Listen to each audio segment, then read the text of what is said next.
This is video of George Herbert Walker Bush when he crashed into the sea as a young pilot. It's what we call a hero. If you're young, playing video games, shopping online, or fulminating on Facebook, it's because of something called leisure time.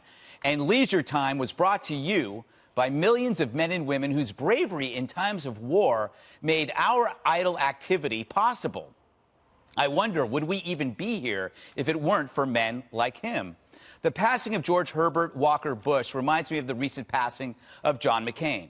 It also reminds me that only losing great men and women unifies people.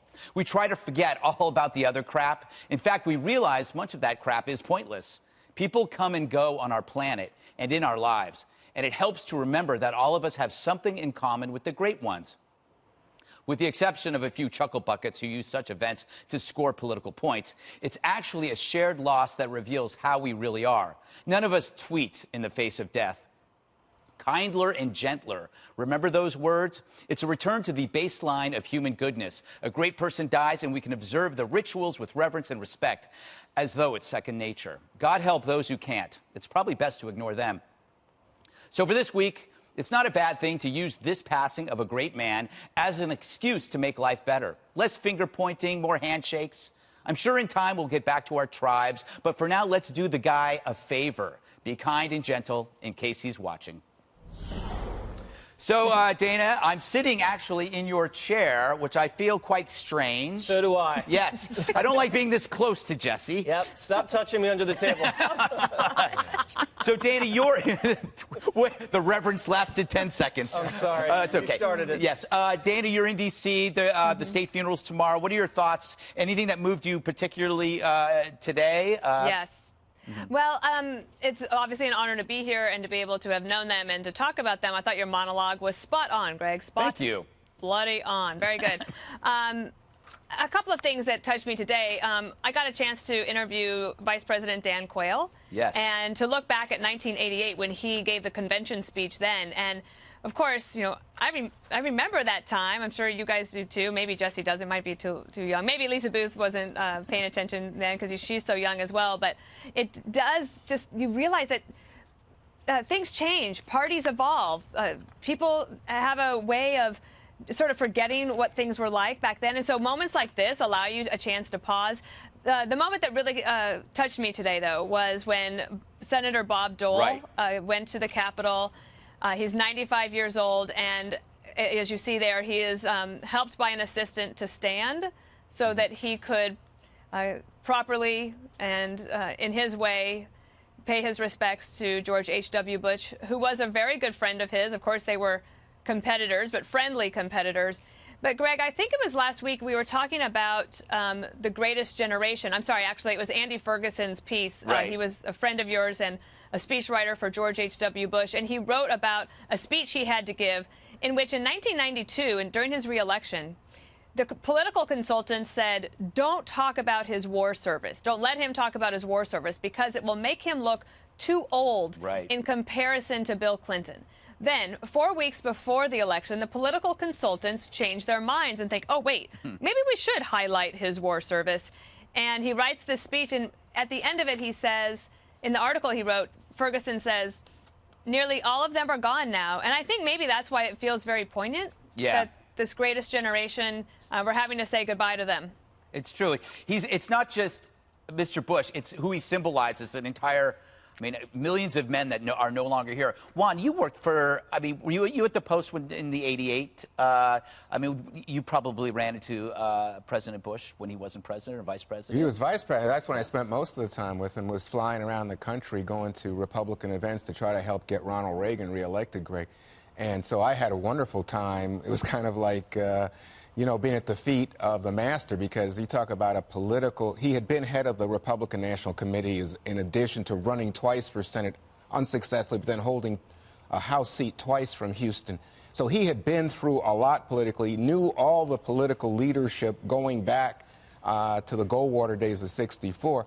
And you talk about a Republican Party expert. I mean, in terms of, I was just saying, you know, he's famous for writing notes to people, and I'm sure Dana has a ton. I have some, but he would write notes to all these party leaders so that they felt that they had a personal relationship with him. And the axiom here was don't call somebody up to ask a favor, a political favor, a personal favor, right out the box without saying, how you doing? Yeah. Who are you? How are the kids? And that's the relationship he had, so that even people who disagreed with him, specifically, I would guess, in this day of tribes, as you say, Greg, the Democrats, oh my gosh, Democrats had a pretty good relationship. I mean, didn't always come to good political ends, because remember, in terms of the budget deal where he allowed taxes to be raised in order to lower the deficit, it was then held against him by some in the party, especially the far right, the Newt Gingrich types, who said, oh, you're breaking your pledge not to raise taxes. Read my lips, no new taxes. But this is an example I keep saying that I would hold up to my children as the kind of person that you want to be, someone who is about public service, love of country, love of family, and treated people as individuals, not as, gee, I'm George H.W. Bush, and who are you? No, it was like, tell me about you. Mm-hmm. Jesse, thoughts? Just some personal reflections, because I kind of came up under the age of Bush. He was the vice presidency when I was young, and then his presidency, and then his son's presidency kind of formed who I thought a great statesman in America would be. Just a few things come to mind: humility, dignity, class, and love. You think about, he oversaw America winning the Cold War. That was a time where he could have said Americans should just beat our chests and gloat and spike the football. Instead, he didn't. And he said absolutely nothing.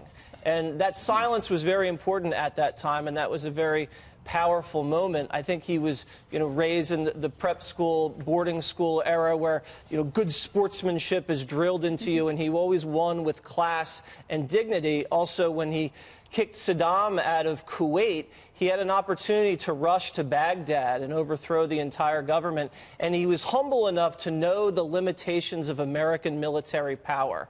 And I think everyone, Republicans and Democrats, look back at that and say that was a very wise and humble and noble decision. Juan picked up on a few things. The personal relationships he had with people, professional relationships, friendships. He really conducted it in a classy way. He communicated on stationery or picking up the phone. And he did that for so many decades that he generated so much goodwill. And towards the end, the Republican Party was the party of Bush. The Rolodex, all of the people that he knew, the networks across the entire country, just had so much honor and reverence for him and his family that when he called and asked for something, it was sure. It wasn't a political favor. It was you were doing something for a friend. And then lastly, love. In terms of his relationship with Barbara and his sons, publicly at least, you'd think a man of his generation wouldn't be conditioned to show that kind of affection towards other people, especially his family, in public. But his love and affection, the way he displayed it, was very modern. He wasn't afraid of embracing people and crying and articulating that love. And I think every father and every son in this country should look at the relationship that he had with his sons and say that is how a true father-son relationship should be. Well, and I was going to say, I found myself this week reading his letters. And I think there's been so much talk about his integrity, kindness, the kind of man he was. And if you read his letters, you can see it.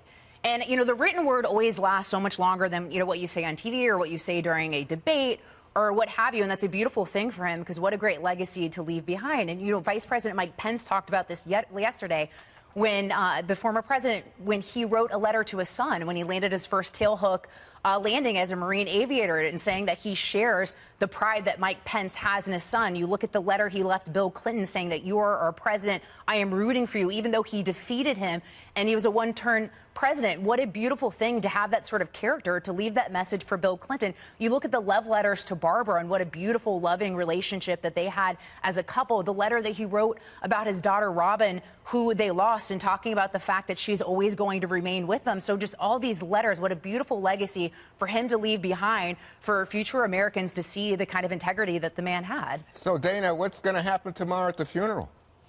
Well, you'll have eulogies from George W. Bush. I think that one will be hard for me to get through because I'm quite close to him. And as Christopher Buckley, another speechwriter, wrote, that they might have been New England roots, but they had the tear ducts of a Sicilian grandmother. Then you have Brian Mulroney, who is a Prime Minister of Canada, one of 41's best friends on the world stage. Former Senator Alan Simpson from the great state of Wyoming will also eulogize him, and then it'll be finalized with John Meacham, of the the historian who wrote so much about him. The last thing I would say is something that Greg, I think you and I have said this several times. 41 really embodied this, and we should all keep this in mind. Politics might be what we do, but it is not who we are. Yeah, buddy. All right. Thanks, Dana.